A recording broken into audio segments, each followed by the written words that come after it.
महाराज माफी असावी, आम्ही तुम्हाला, तुमच्या कार्याला, तुमच्या राजमुद्रेला आणि तुमच्या राजमुद्रेच्या अर्थाला सुद्धा आज विसरलोय. डीजे वाजायला पाहिजे, लेझिम वाजायला पाहिजे, फटाके फुटायला पाहिजे. अगदी तुमची शिवजयंती ही दिवाळी सारखीच साजरी व्हायला पाहिजे.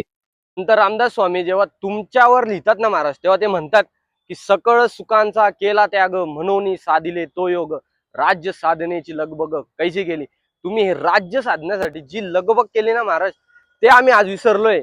म्हणजे आपल्याला आज अफजल खान आठवतो, पण अफजल खानाच्या फक्त 2 महिन्यापूर्वी तुमच्या पत्नी सईबाई साहेब यांचा मृत्यू झाला, पण त्याच्यावर शोक करण्यासाठी सुद्धा तुमच्याकडे टाइम नव्हता. तुमचे जवळचे मित्र तानाजी मालुसरे म्हणा किंवा बाजीप्रभू देशपांडे, मुरारबाजी देशपांडे, कित्येक मावळ्यांनी या स्वराज्य निर्माण करण्यासाठी स्वतःच्या प्राणाची आहुती दिली.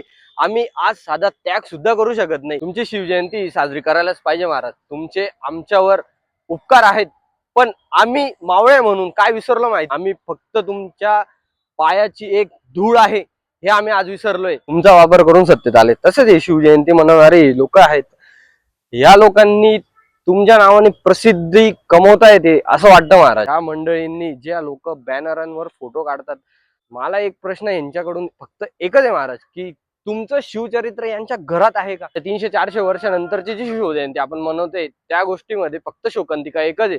ज्या गोष्टीची आपल्याला लाज वाटायला पाहिजे ना, त्या गोष्टीचं आपण खुलेआम प्रदर्शन करतोय.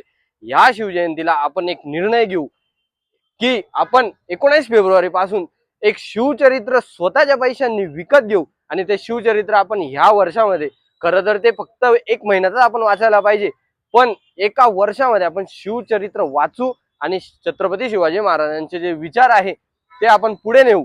आणि छत्रपती शिवाजी महाराजांनी जे राज्य उभं केले, सकळ सुखांचा केला त्याग, आपण प्रत्येक सुखाचा त्याग करू आणि हे छत्रपतींचं सुराज्य, हे स्वराज्य आपण पुढे नेऊ. जय शिवराय, जय शंभूराजे.